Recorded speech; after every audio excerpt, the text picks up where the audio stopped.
Buenos días, saludos a todos. Un gusto encontrarnos nuevamente a través del aula virtual. Soy el docente Sami Hamdan. Veo caras conocidas del Ecuador. Veo imágenes de Fernando y de Luis, rostros conocidos de meses atrás en otra cátedra de esta maestría. Para mí es un honor compartir un espacio de tiempo con ustedes. Hoy vamos a tratar asuntos propios no del derecho probatorio, sino del proceso penal. Y en esa idea nosotros abordaremos en esta cátedra las 4 fases del procedimiento penal ordinario, además de otras instituciones de importancia procesal para el tema que nos atañe. Cuando hablamos del proceso penal, necesariamente debemos ubicarnos en el modelo acusatorio tanto en Venezuela como en el Ecuador. Y ello nos conduce obligatoriamente a fijar los principios estructurales del modelo acusatorio. Principios estructurales que no deben confundirse con los principios rectores. Los principios estructurales los tenemos exactamente establecidos en un material que está subido al aula y es importante que ustedes lo revisen durante la semana próxima. ¿En qué consisten esos principios estructurales? Son 3 los principios estructurales que nosotros tenemos que referir en el tema del modelo acusatorio y que han sido perfectamente estudiados por el catedrático y ex magistrado de la Corte Suprema de Justicia de Colombia, el doctor Urbano Martínez, en un texto donde él señala 3 principios. El primer principio es el principio acusatorio. El segundo principio, el principio de defensa en condiciones de igualdad con la acusación. Y el tercer principio es el principio del juez integral. Esos son los 3 principios estructurales del modelo acusatorio y que de seguida voy a proceder a dar a fin de que ustedes puedan captar el por qué el modelo acusatorio descansa sobre esa estructura principialista. Primeramente, la Constitución venezolana, en el contexto nuestro patrio, al igual que en Ecuador, porque veo que hay participantes de la cátedra que son alumnos del Ecuador, prevé tal separación entre la función legislativa entre la función investigativa y la de juzgamiento. Es decir, el fundamento del principio acusatorio en Venezuela lo encontramos previsto en el artículo 285, numerales 3 y 4, que le atribuyen la dirección de la investigación y la titularidad de la acción penal al Ministerio Público en los hechos punibles de acción pública, porque si se tratare de delitos de acción privada, pues la titularidad de la acción va a recaer sobre la propia víctima en facultad que le ofrece la misma Constitución, además del mismo Código Orgánico Procesal Penal, al igual que en el Ecuador con el Código Orgánico Integral Penal. Y entonces nosotros debemos aquí fijar una separación. La tarea investigativa instructiva está fijada en el artículo 285 numerales 3 y 4 de la Constitución y le atribuye esa tarea ¿a quién? Al Ministerio Público y en Ecuador a la Fiscalía General del Estado. Y el acto de juzgamiento, lo que es el tema de la administración de justicia, se cumple a través de los tribunales penales ubicándonos en el área penal propiamente. Y ello está fundamentado en el artículo 49, numeral 4 de la Constitución de la República Bolivariana de Venezuela, claro está, en cumplimiento previo de las formalidades que nos ofrece el Código Orgánico Procesal Penal. En esta tarea propia del principio acusatorio se produce el desdoblamiento del Estado en su funcionalidad, ya que corresponde la tarea de investigar exactamente a quién, al Ministerio Público, que es Estado, y la tarea de juzgar también corresponde al Estado a través de los tribunales. Pero en Venezuela los tribunales forman parte del Poder Judicial, mientras que el Ministerio Público forma parte del Poder Ciudadano. Son dos poderes distintos, a diferencia del Ecuador, donde la función judicial absorbe automáticamente a los jueces, tribunales, inclusive allí a la Fiscalía General del Estado. Es decir, la Fiscalía General del Estado y los tribunales pertenecen a la misma rama, a la rama de la función judicial. En Venezuela es distinto. En Venezuela el poder ciudadano comprende el Ministerio Público, además de dos entes adicionales, y la tarea de juzgar, que es propia del Poder Judicial, pues corresponde a los tribunales. También tenemos un principio importante, que es el principio de defensa en condiciones de igualdad con la acusación. Entonces, nosotros revisamos la Constitución y encontramos allí un artículo que es el fundamento de este principio y que no se puede quebrantar. Es el artículo 21 de la Constitución de la República Bolivariana de Venezuela, que no permite exactamente un trato discriminatorio, y dice en su numeral segundo que la ley garantizará las condiciones jurídicas y administrativas para que la igualdad ante la ley sea real y efectiva. Entonces, es decir, si estamos ante un juez de juicio y hay dos partes, bueno, el juez está en la obligación de garantizarle, así como la fiscalía tiene el derecho de presentar y sustentar sus argumentos acusatorios, pues también la contraparte tiene el derecho de poder gozar de las mismas oportunidades, ¿verdad?, en condiciones de igualdad frente a la acusación, a fin de poder derribar la teoría que el fiscal plantea en ese caso. En Venezuela se representa ese derecho en el artículo 49, numeral primero, que habla del derecho a la defensa y la asistencia jurídica en todo estado y grado del proceso, además de los derechos procesales del imputado establecidos en el artículo 127 del Código Orgánico Procesal Penal. El tercer principio estructural del modelo acusatorio tiene que ver con el principio del juez integral. Es un principio que anuncia el compromiso de cualquier autoridad pública ante el deber imperante de cumplimiento y desempeño de su labor. Es un tema propio de la ética, de la honestidad, de la imparcialidad.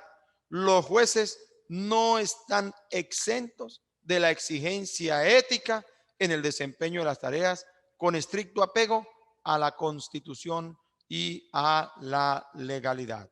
Entonces, ¿qué exige ese principio? Primero, la legalidad del juez en su designación, es decir, que el juez sea legalmente designado por las dependencias estatales que le generan la asignación de la función judicial. Para eso el Estado tiene sus propias dependencias. Y segundo, supone que el juez que integra ese tribunal debe caracterizarse por ser un funcionario imparcial a fin de poder consolidar una correcta administración de justicia. Y nosotros en el ámbito venezolano ubicamos este principio desde el punto de vista constitucional en los artículos 255 y 256 de la Constitución, que refieren la imparcialidad e independencia de los jueces en el ejercicio de sus funciones, prohibiéndose el activismo político, gremial, sindical o de cualquier otra índole. El compromiso de un juez debe ser con la justicia, y la justicia, como sabemos, es un valor supremo que exige un comportamiento ético para su alcance. De igual modo, nosotros tenemos que hablar del artículo número 1 del Código Orgánico Procesal Penal, que refiere en el juez la exigencia de imparcialidad. Y el 107 también del Código Orgánico Procesal Penal, que dice que el juez debe velar por la regularidad del proceso penal en procura del ejercicio correcto de las facultades que le otorga el Código Orgánico Procesal Penal y que deben satisfacerse en el marco de un proceso justo en el que se garantice el derecho a la defensa y no limitar las facultades de las partes, claro está, siempre y cuando esas facultades sean cumplidas con estricto apego y respeto a la Constitución y a la ley. Entonces, bueno, nos hemos paseado por tres principios estructurales. El principio acusatorio, el principio de defensa en condiciones de igualdad con la acusación y el principio del juez integral. Luego nosotros entramos a evaluar otro tema propio del proceso penal venezolano. Nosotros tenemos un proceso penal muy garantista, muy formalista y bueno, soportado en un conjunto de normas que, si se quiere, pues han sido creadas por un lado a través de los decretos que dicta el presidente de la República en el marco de la ley habilitante y otros que han sido creados a través del órgano legislativo, en este caso de la Asamblea Nacional, que tiene la facultad de legislar.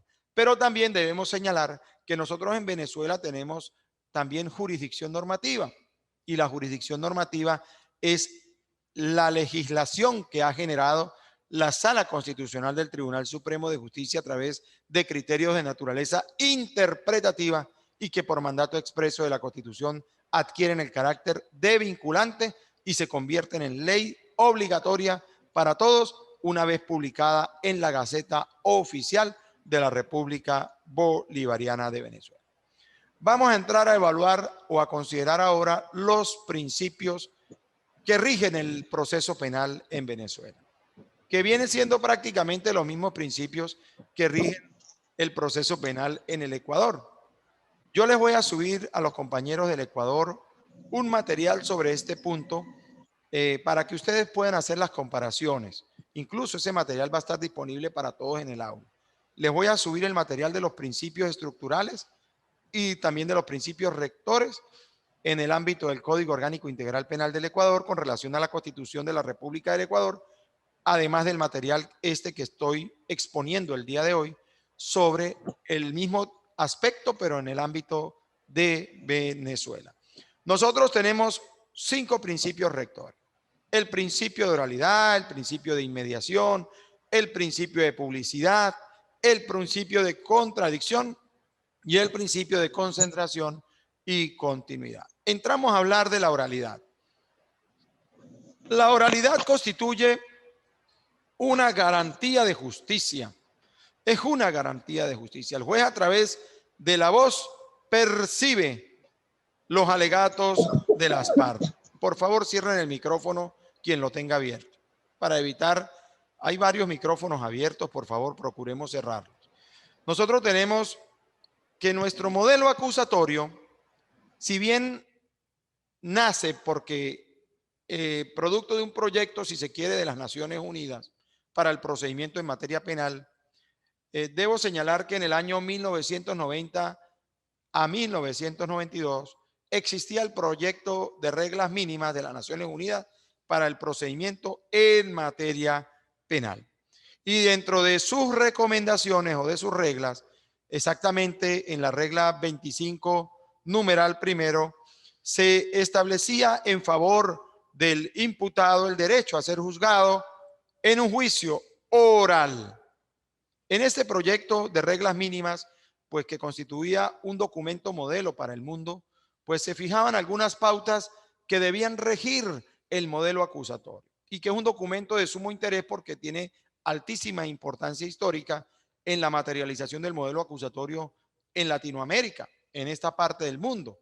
Y es importante que nosotros podamos revisarlo. El proyecto de reglas mínimas de las Naciones Unidas para el procedimiento en materia penal, con una vigencia del año 1990 al año 1992.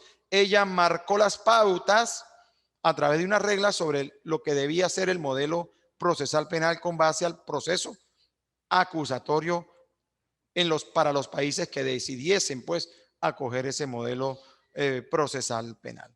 Y nosotros tenemos que hablar aquí pues de los principios.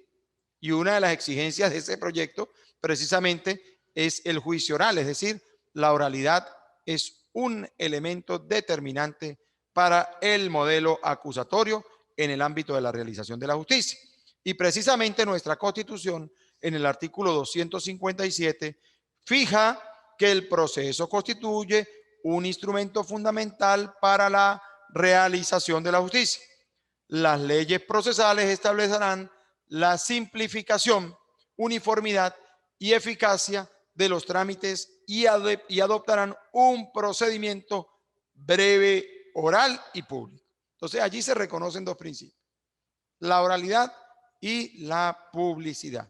Entonces allí tenemos el fundamento de la oralidad en Venezuela a nivel constitucional en el artículo 257 a los efectos del proceso. Entiéndase cualquier tipo de proceso. El proceso laboral nuestro acá en Venezuela también tiene los mismos prácticamente, reúne los mismos principios rectores. Y luego, además, tenemos el desarrollo propio de ese principio en los artículos 14 y 321 del Código Orgánico Procesal Penal. En esos dos artículos está fijado el principio de oralidad. Luego tenemos el principio de contradicción. Es un principio fundamental, es un principio elemental, básico del modelo acusatorio, ya que a través de él, pues es que las partes pueden contrariar las posturas de la otra y se desarrolla normalmente con mayor eficacia en la fase del juicio oral. ¿Qué implica ello? Que la parte contra quien se promueva una prueba tiene el derecho de accesar a ello, de a ella conocer su origen y contrariarla en las diversas etapas del proceso, desde su tratamiento como fuente de prueba. ¿Por qué? Porque la contraparte de quien dirige la investigación, que en este caso es la defensa, puede perfectamente, a través de algunas instituciones procesales que nos ofrece el mismo código, llámese las excepciones, llámese las nulidades, llámese los amparos constitucionales, llámese los recursos en la fase de investigación, los recursos contra los autos o los recursos de revocación, perfectamente la parte contraria puede oponerse a la persecución penal y en este caso se materializa de igual manera el ejercicio del principio de contradicción. Y ese principio lo encontramos fijado exactamente en los artículos 18 del Código Orgánico Procesal Penal, al igual que en el artículo 264, 339 y 343. ¿Por qué en el 18? Porque el artículo 18 del Código Orgánico Procesal Penal dice que el proceso tendrá carácter contradictorio. Afirma allí la necesidad de la contradicción como principio en este proceso. Segundo, en los artículos 30, 31 y 33 nos permite poder fijar aspectos propios de las excepciones como mecanismo de oposición a la investigación o al proceso penal. También tenemos el control judicial en el artículo 264 y aquí perfectamente el abogado defensor en una investigación en el marco de la fase preparatoria podría pedirle al juez de control de garantías activar el ejercicio del control judicial frente a algunas conductas no idóneas con la legalidad o con el contexto propio de exigencia del debido proceso por parte de quien dirige la investigación, que en este caso es el fiscal. Entonces se peticiona el control judicial para que el juez haga uso de ese control constitucional sobre la investigación y satisfaga la petición, en este caso de la defensa, siempre y cuando cumpla con los parámetros constitucionales y legales. Y también el artículo 339 del COP, porque a través del mismo, del Código Orgánico Procesal Penal, se fija el interrogatorio y contrainterrogatorio de los testigos por las partes. Y allí también nosotros ubicamos un ejercicio propio de la contradicción, además del artículo 343 del Código Orgánico Procesal Penal, que tiene que ver con la discusión final, la réplica y la contrarréplica, que está reconocido así en esta disposición normativa y que forma parte también de la parte alegatoria, de la parte del mecanismo que utiliza la defensa o la fiscalía para poder imponer su teoría, y ello implica también el ejercicio propio de la contradicción. Luego de la oralidad y luego de la contradicción, entramos a ver el principio de la inmediación. Tiene que ver con el contacto visual y auditivo que tiene el juez durante el desarrollo del juicio con la práctica probatoria. La inmediación en el proceso penal tiene tres aspectos, recoge tres aspectos: la inmediación alegatoria, la inmediación probatoria y la inmediación decisoria. La alegatoria pues comprende los alegatos y solicitudes que formulan las partes en el desarrollo del proceso. A veces la inmediación no solamente tiene su tarea en el desarrollo propio del juicio desde el punto de vista judicial.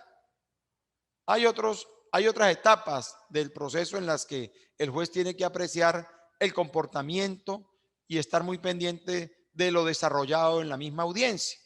Es decir, por ejemplo, cuando se desarrolla la audiencia de presentación de detenido por estricta aprehensión en flagrancia, en esa audiencia el juez está obligado a oír las peticiones de las partes, tanto de la fiscalía como del abogado defensor y sus alegatos.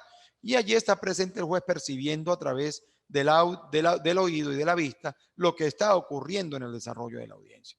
Pero cobra especial eficacia este principio en la fase de juicio oral y público, toda vez que es la etapa del proceso más garantista en la que el juez está obligado a apreciar y a valorar las pruebas practicadas en el desarrollo del juicio. Y es que precisamente la única etapa del juicio, en la única etapa procesal en la que el juez puede valorar las pruebas a los fines de tomar una decisión, es en la etapa de juicio oral y público. La práctica probatoria se produce en la etapa de juicio. Y de allí que también tenemos el otro aspecto de la inmediación representado en la inmediación probatoria, que implica la exhibición y práctica de las pruebas ante el juez de juicio, y la inmediación decisoria, que alcanza la emisión de decisiones judiciales a través de las sentencias o de los autos que dicta el juez, llámese de juicio o de cualquier otra etapa del proceso. Entiéndase acá la fase preparatoria a través del juez de control, fase intermedia, juez de control, fase de juicio, el juez de juicio, y la fase de ejecución, pues el juez de ejecución. Pero especialmente concentrémonos en este tema principalista de la inmediación en la fase de juicio oral y público. Y este principio está representado desde el punto de vista procesal en los artículos 16 y 315 del Código Orgánico Procesal Penal. ¿Qué nos dice el artículo 16 del Código Orgánico Procesal Penal? Los jueces que han de pronunciar la sentencia deben presenciar ininterrumpidamente el debate y la incorporación de las pruebas de las cuales tienen u obtienen su convencimiento. Entonces, allí representado está el principio de inmediación: presenciar ininterrumpidamente el debate y la incorporación de las pruebas. Y el artículo 315 del Código Orgánico Procesal Penal nos fija que el juicio se realizará con la presencia ininterrumpida del juez y de las partes. Entonces el juez está en la obligación de observar la práctica probatoria. De no ser así, mal podría él tomar una decisión y hacer una valoración previa racional y equilibrada de la práctica probatoria que se ha producido en el desarrollo de los debates propios del juicio oral y público. Tenemos también el principio de publicidad. En la publicidad, ¿qué asegura? La publicidad asegura el control tanto interno como externo de la actividad judicial, pues el procedimiento penal debe hacerse a la luz del sol, a la luz del control de la opinión pública y sobre todo a la luz del control y de la presencialidad tanto del imputado como del defensor, al igual que del fiscal y de la propia víctima.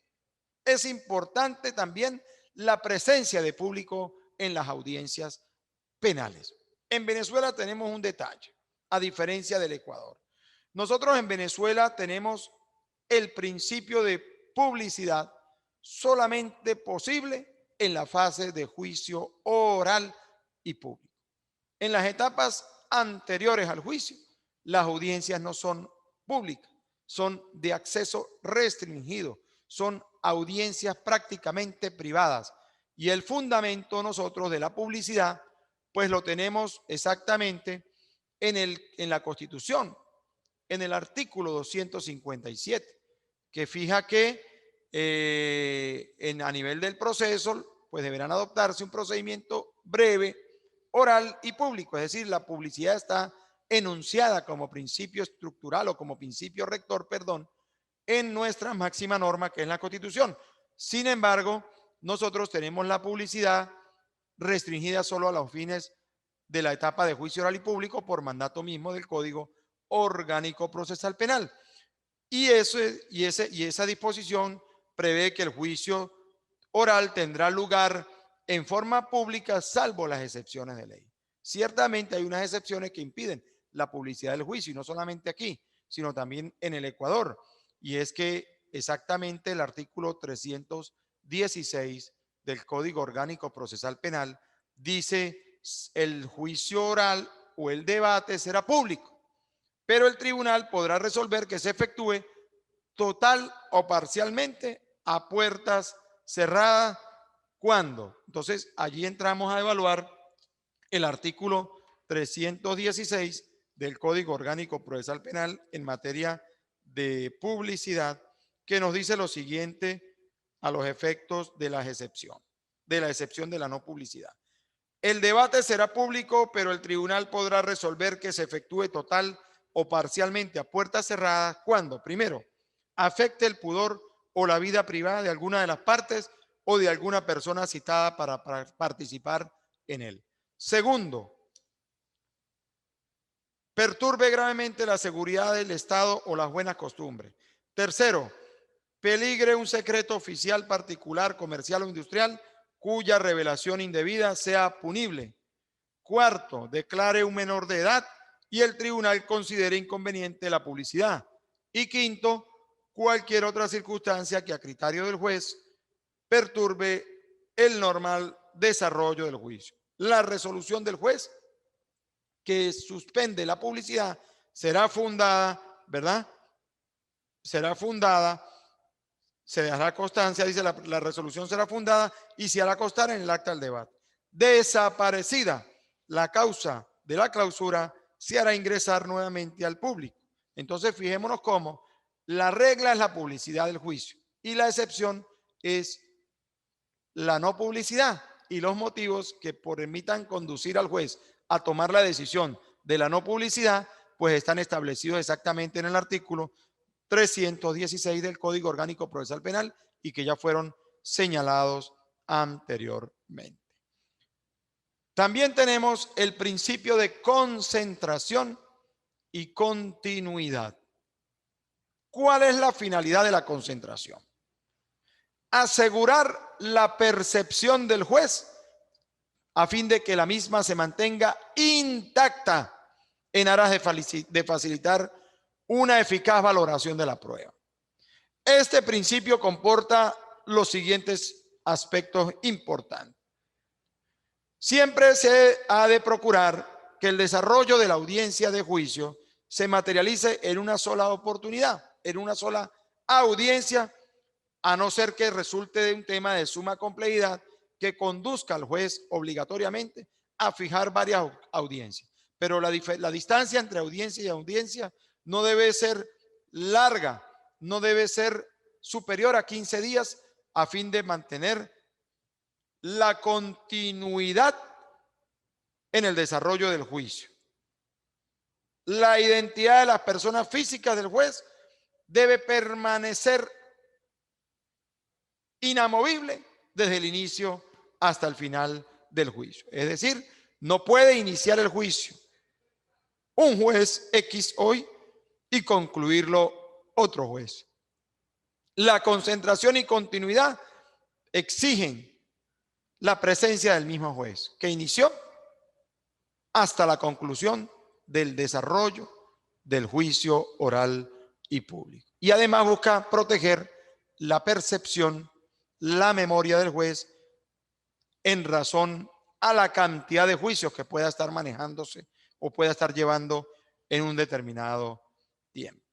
Nosotros tenemos fijado este principio de la concentración y continuidad en el artículo 17 del Código Orgánico Procesal Penal, que dice: iniciado el debate, este debe concluir sin interrupciones en el menor tiempo de número de días consecutivos posibles. Obviamente hay jueces que han tenido que conocer casos sumamente complejos y se han tenido que celebrar audiencias de juicio que duran inclusive años ante la cantidad de medios de prueba que han de ser practicados en el desarrollo del juicio y además de otras dificultades propias de la logística que impiden estos tiempos que los testigos puedan acudir en el tiempo de convocatoria que ha hecho el tribunal. Y no puede tampoco prescindirse de algunos medios de prueba que son de suma relevancia por el solo hecho de la no concurrencia. El tribunal está en la obligación de asegurar la comparecencia del medio de prueba que ha de presentarse al juicio a fin de relatar el conocimiento de los hechos propios de la tarea reconstructiva que procuran las partes allí explanar en el desarrollo del juicio oral y público. Y el artículo 318 del Código Orgánico Procesal Penal, en razón a este principio de concentración y continuidad, dispone que el tribunal realizará el debate sin interrupciones en el menor número de días consecutivos que fueren necesarios hasta su conclusión. Y dice que se podrá suspender por un plazo máximo de 15 días computados continuamente, solo en algunos casos que están debidamente señalados en el artículo 318 y están fijados en los numerales 1, 2, 3, 4 del artículo 318 del Código Orgánico Procesal Penal y son los siguientes. Artículo 318. El tribunal realizará el debate sin interrupciones en el menor número de días consecutivos que fueren necesarios hasta su conclusión. Se podrá suspender por un plazo máximo de 15 días computados continuamente solo en los casos siguientes. Primero, para resolver una cuestión incidental o practicar algún acto fuera de la sala de audiencia, siempre que no sea posible resolverla o practicarlo en el intervalo entre dos sesiones.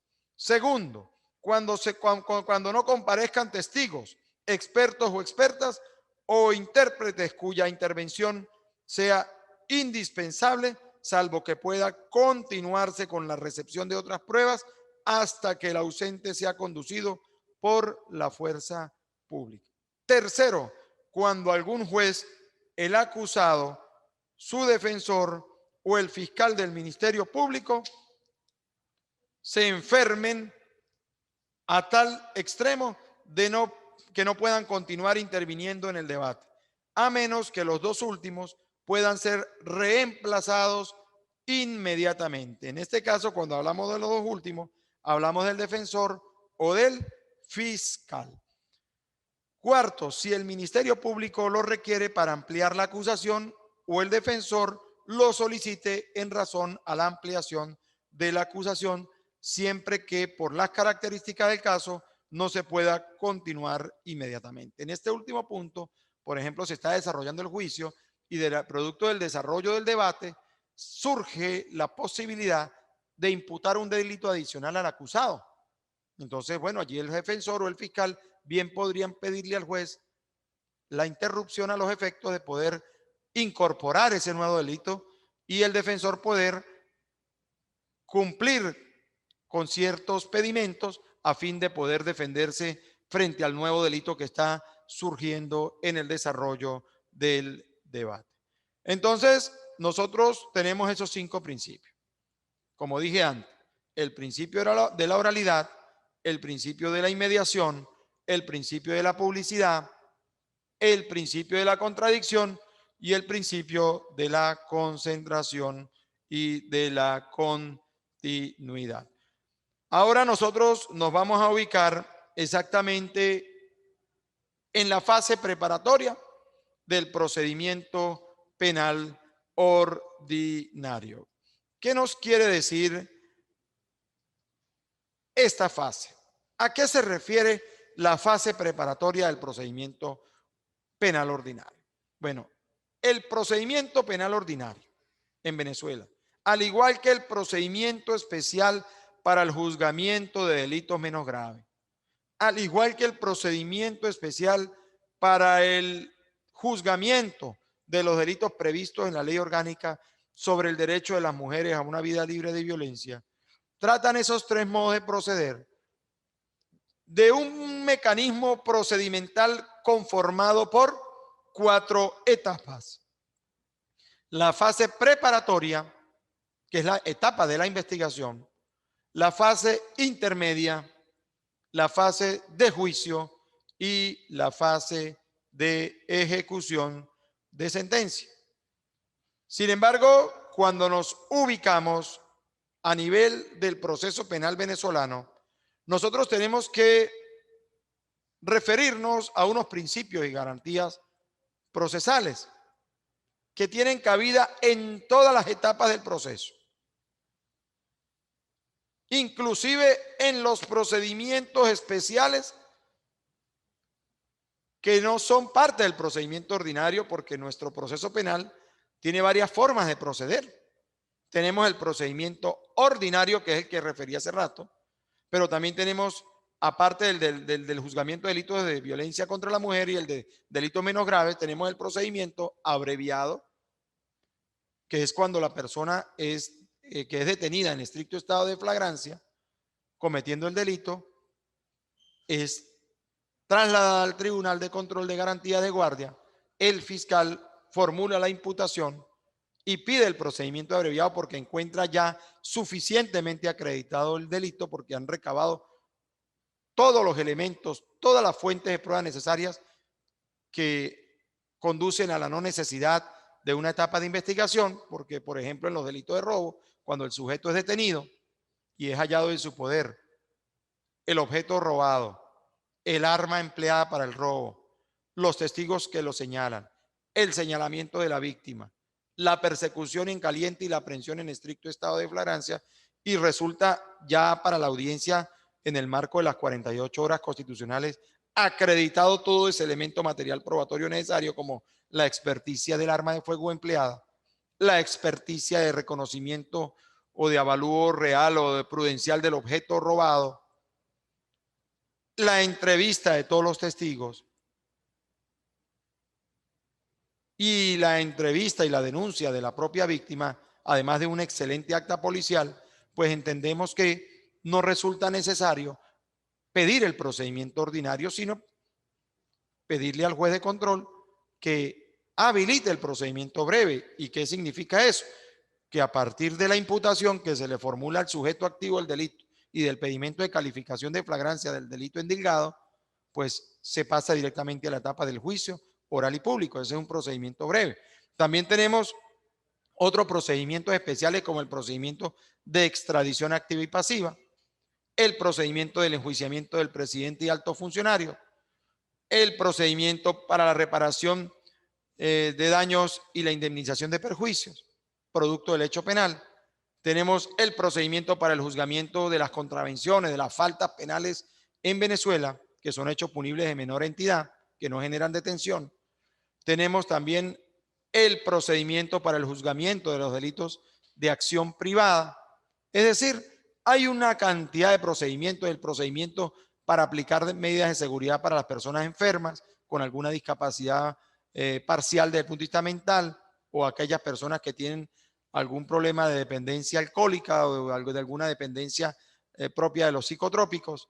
En fin, hay varias formas de proceder y las vamos a ver todas en el desarrollo de esta cátedra. Lo que sí no podemos es apartar en ninguno de esos procedimientos los principios y garantías constitucionales dispuestos en el artículo 49 de la Constitución de la República Bolivariana de Venezuela, y ello tiene que ver con el debido proceso, con la defensa y la asistencia jurídica como derechos inviolables, el derecho a ser notificada a la persona aprendida de los cargos por los cuales se le investiga, y la prohibición constitucional que fija en ese artículo 49 de la no aceptación de las pruebas obtenidas con violación del debido proceso, toda vez que la rechaza automáticamente nuestra propia Carta Constitucional, genera la regla de exclusión de todas aquellas pruebas obtenidas con violación al debido proceso. Además, fija allí también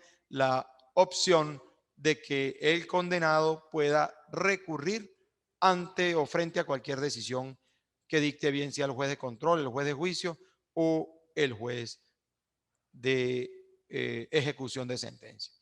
Nosotros tenemos en el modelo acusatorio que fijar algunas diferencias con relación al sistema inquisitivo, porque antes de la vigencia en Venezuela, antes del año 1998, nosotros teníamos el modelo inquisitivo que imperaba en Venezuela en aplicación del Código de Enjuiciamiento Criminal. Y hay algunas diferencias propias entre el sistema inquisitivo y el sistema acusatorio, que es el último el que nos rige en estos tiempos de garantismo. En el sistema inquisitivo, el juez acusaba y el mismo juez juzgaba. En cambio, en el modelo acusatorio, la facultad de acusar es ¿de quién? Del fiscal, del Ministerio Público, y la facultad de juzgar, como dije antes, al inicio de la clase, propia ¿de quién? De los tribunales en fundamento del artículo 49.4 de la Constitución. Entonces, el fiscal acusa en fundamento del artículo 285 constitucional venezolano y el juez juzga en fundamento del artículo 49.4 de la Constitución venezolana. Con el modelo inquisitivo se disparaba primero y se averiguaba después. Aquí no. Antes la presunción era la culpabilidad en el modelo inquisitivo. Ahora tenemos en boga la presunción de inocencia reconocida en el artículo 49 constitucional, aquí en el modelo acusatorio. En el modelo inquisitivo predominaba la escritura. En el modelo acusatorio predomina la oralidad. Claro está, la escritura es inseparable de todo proceso. La escritura es necesaria en todo proceso. Sin embargo, el desarrollo de las audiencias se cumplen a través de la oralidad. En el sistema inquisitivo, las fases del proceso previas al acto de juzgamiento eran totalmente clandestinas y secretas. Inclusive el propio juicio. Sin embargo, hoy día no. El juicio es público y abierto, por lo menos en esa etapa como dije antes, de la fase de juicio oral y público, salvo algunas excepciones, como dije, de las previstas en el Código Orgánico Procesal Penal, si mal no recuerdo, el artículo 316. En el sistema inquisitivo se violaban los derechos humanos porque se le impedía al investigado poder accesar a datos mínimos que se erigieran en su contra.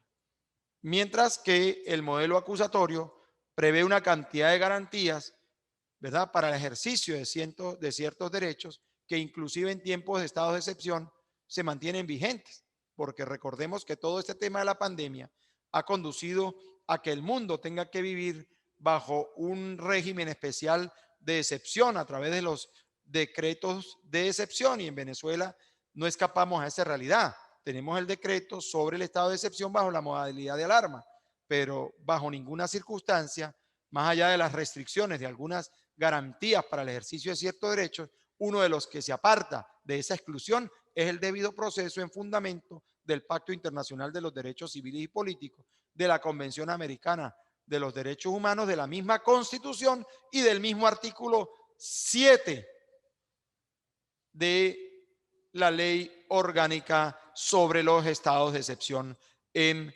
Venezuela.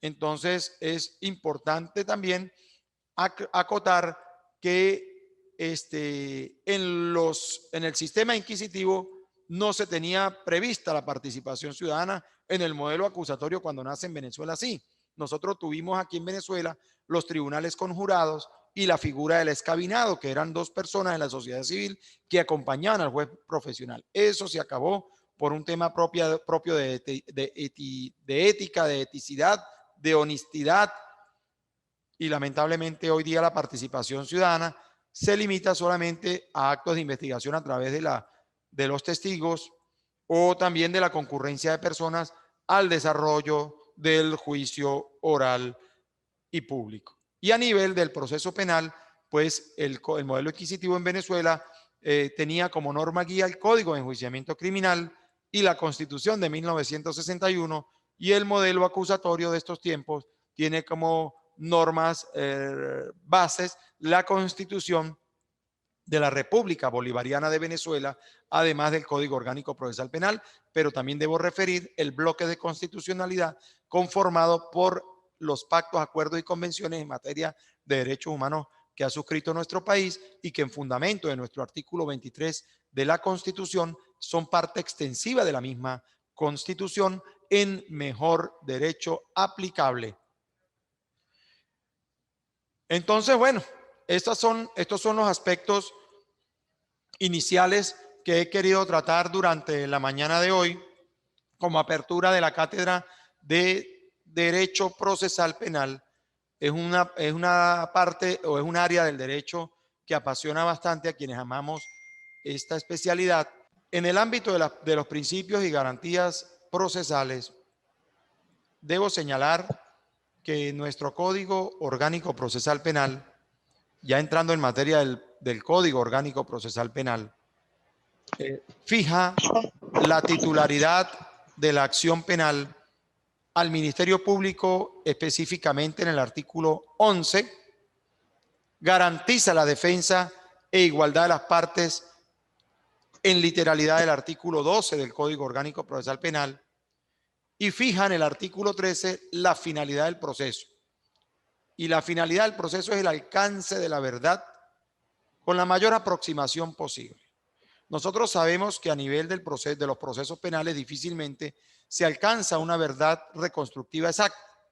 Sin embargo, sí debo señalar que en la medida en que los órganos de investigación estén en sintonía con el plan metodológico que debe fijar la Fiscalía durante el marco de una fase preparatoria a fin de poder asegurar el mayor número de fuentes de prueba que permitan conducir de manera pertinente, idónea y útil a la tarea reconstructiva del hecho en la fase de juicio oral y público, pues tendremos un mejor resultado y lograremos obtener un mayor alcance a esa verdad que nos enuncia el artículo 13 del Código Orgánico Procesal Penal.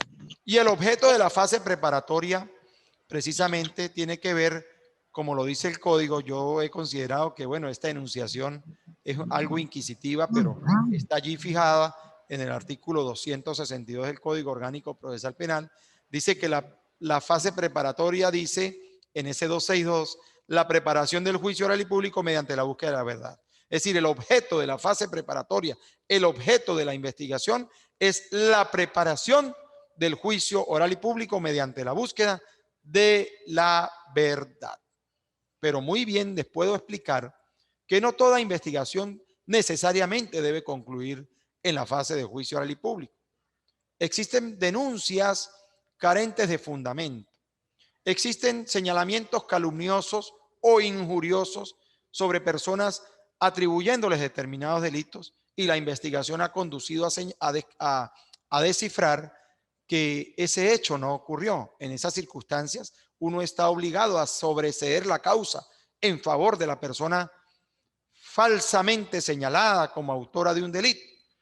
Y frente a esas circunstancias, pues obviamente una vez que el fiscal pide el sobreseimiento de la causa por cuanto el hecho no ocurrió, en fundamento del artículo 300 de nuestro Código Orgánico Procesal Penal en su numeral primero, pues el juez de control de garantías está en la obligación de decretar el sobreseimiento y se alcanza la verdad sin necesidad de llegar a la etapa del juicio oral y público. Es decir, que la verdad sí resulta en circunstancias muy puntuales, alcanzable en la fase preparatoria y no necesariamente en la etapa del juicio oral y público, a donde no vamos a llegar. Entonces, es un tema que podemos discutir en un foro que más adelante abriré sobre ese punto, pero no necesariamente la verdad, más allá de que el código lo dice, no necesariamente la verdad ha de alcanzarse en la etapa del juicio oral y público. Igualmente el fiscal, como órgano garante de la constitucionalidad y la legalidad y obrando de buena fe, está en la obligación dentro de una investigación que lleve o que adelante, pues destacar los elementos de convicción que inculpen y que exculpen, lo cual no puede ser confundido con la necesidad de promover pruebas de la defensa. Cada quien tiene que cumplir su tarea dentro del proceso penal. Bueno, nos quedan 30 segundos. Quiero agradecer la participación de ustedes. De mi parte, muy contento de compartir esta hora de academia con ustedes. Sigo a la disposición y les invito a dinamizar en el aula virtual. Que tengan todos un feliz día.